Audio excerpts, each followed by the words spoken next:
Hi കൂട്ടുകാരെ, ഞാൻ കവി അനകാസിലേക്ക് എല്ലാവർക്കും സ്വാഗതം. നേരത്തെ എനിക്ക് ഇലച്ചെടികളായിരുന്നു കേട്ടോ ഒരുപാട് ഇഷ്ടം. അതുകൊണ്ട് തന്നെ പൂച്ചെടികൾ എനിക്ക് ഉണ്ടായിരുന്നില്ല.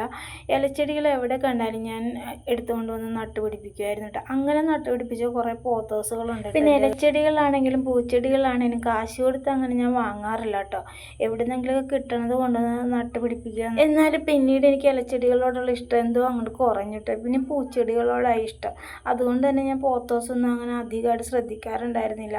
എപ്പോഴെങ്കിലുമൊക്കെ ഒന്ന് വെള്ളം ഒഴിച്ച് കൊടുക്കും, അങ്ങനെ തന്നെയായിരുന്നു. അതുകൊണ്ട് തന്നെ അത് മുരടിച്ചും കുറേയൊക്കെ വെയിലുകൊണ്ട് ഉണങ്ങിയൊക്കെ പോയി. ഒരു സമയത്ത് നമ്മൾ ലാളിച്ചും പുന്നാരിച്ചും വളർത്തിയ ചെടികളല്ലേ, അതങ്ങനെ നശിച്ചു പോകാൻ വിട്ടുകൊടുക്കാൻ പാടില്ലല്ലോ. അതുകൊണ്ട് തന്നെ ഞാൻ വിചാരിച്ചു ഇതിന് കുറച്ച് വളമൊക്കെ കൊടുത്താലോ എന്ന് വിചാരിച്ചു. പോത്തോസ് ഇങ്ങനെ നല്ല ബുഷിയായിട്ട് വളരണത് കാണാൻ തന്നെ നല്ല ഭംഗിയായിട്ട്. മഞ്ജുള പോത്തോസ്, മാറൽ പോത്തോസ്, ലെമൺ പോത്തോസ്, സാധാ നമ്മുടെ മണി പ്ലാന്റ്, അങ്ങനെ പല ഇനത്തിൽപ്പെട്ട പോത്തോസുകളുണ്ട് കേട്ടോ. അപ്പം നമുക്ക് അറിയുന്നതും അറിയാൻ പാടില്ലാത്തതുമായ ഒരുപാട് ഈ ഒരു ഇനത്തിൽപ്പെട്ട പ്ലാന്റ്സുകളുണ്ട്. അപ്പോൾ ഇവർക്ക് പ്രത്യേകിച്ച് വലിയ കെയറിങ്ങോ വളങ്ങളോ ഒന്നും വേണ്ടെന്ന് നമ്മൾ വിചാരിക്കുന്നത്. നല്ല കെയറിങ്ങും വളവും കൊടുത്താൽ അടിപൊളിയായിട്ട് വളരുകയും ചെയ്യും. അപ്പോൾ അതിനുവേണ്ടി ഇതുപോലെ കുറച്ച് മുട്ടത്തോടോ അല്ലെങ്കിൽ ഒരു മുട്ടയോ ഉണ്ടെങ്കിൽ നമുക്ക് നല്ല അടിപൊളിയായിട്ടൊരു വളം ഉണ്ടാക്കിയെടുക്കുക. ഒരു രൂപ പോലും ചിലവും ഇല്ല കേട്ടോ. എനിക്ക് കോഴിയും താറാവൊക്കെ ഉള്ളത് കൊണ്ട് തന്നെ മുട്ടത്തോടിൻ്റെ മുട്ടക്കൊന്നും യാതൊരു ഭംഗിയോ ഇല്ല.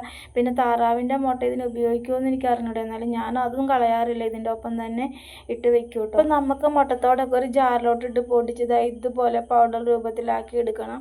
അതിനുശേഷം നമുക്ക് ഓരോ പ്ലാന്റ്സ് എടുത്തിട്ട് അതിൻ്റെ ചോടൊക്കെ നല്ല രീതിയിൽ തന്നെ ഒന്ന് വൃത്തിയാക്കണം കേട്ടോ. ചെടികൾക്ക് ഏറ്റവും അത്യാവശ്യമായിട്ടൊരു ഘടകമാണ് കാൽസ്യം. അപ്പോൾ ഈ മുട്ടത്തോടിൽ ഒരുപാട് കാൽസ്യം അടങ്ങിയത് കൊണ്ട് തന്നെ നമുക്കിത് ചെടികളുടെ വളർച്ചയെ ഇത് ഒരുപാട് സ്വാധീനിക്കുന്നുണ്ട്. ചെടികൾക്ക് വേണ്ട 3 ഘടകങ്ങളാണ് കാൽസ്യം, പൊട്ടാസ്യം, മഗ്നീഷ്യം. അപ്പോൾ ഇതെല്ലാം അടങ്ങിയതാണ് നമ്മുടെ NPK 19-19.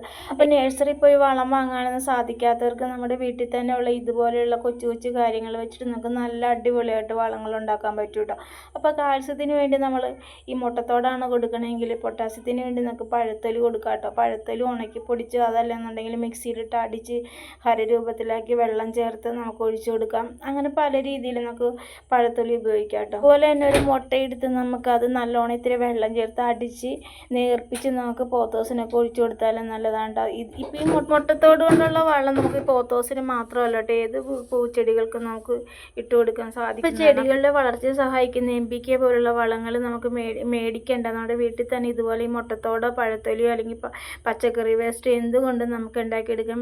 വളരെ പെട്ടെന്ന് ചെടിയുടെ വേര് തട്ടാതെ നല്ലോണം ഒന്ന് മണ്ണൊക്കെ ഇളക്കി നമുക്ക് ഈ മുട്ട പൊടിച്ചത് ഇട്ട് കൊടുത്തതിന് ശേഷം നന്നായിട്ട് നനച്ച് കൊടുക്കണം കേട്ടോ. നനച്ച് കൊടുക്കാൻ ആരും തന്നെ മറന്നു പോകരുത് കേട്ടോ. അപ്പോൾ പോത്തോസിനെ ഇഷ്ടപ്പെടുന്നവരും ചെടികളെ ഇഷ്ടപ്പെടുന്നവരും പൂക്കളെ ഇഷ്ടപ്പെടുന്നവരും ഈ വീഡിയോ സ്കിപ്പ് ചെയ്യാതെ കണ്ട് സപ്പോർട്ട് ചെയ്യണം. അപ്പോൾ ഇതുപോലെയൊക്കെ നിങ്ങൾ ചെയ്ത് നോക്കണം. മറ്റൊരു വീഡിയോയുമായി നാളെ കാണാം. അതുവരെ ബൈ ബൈ.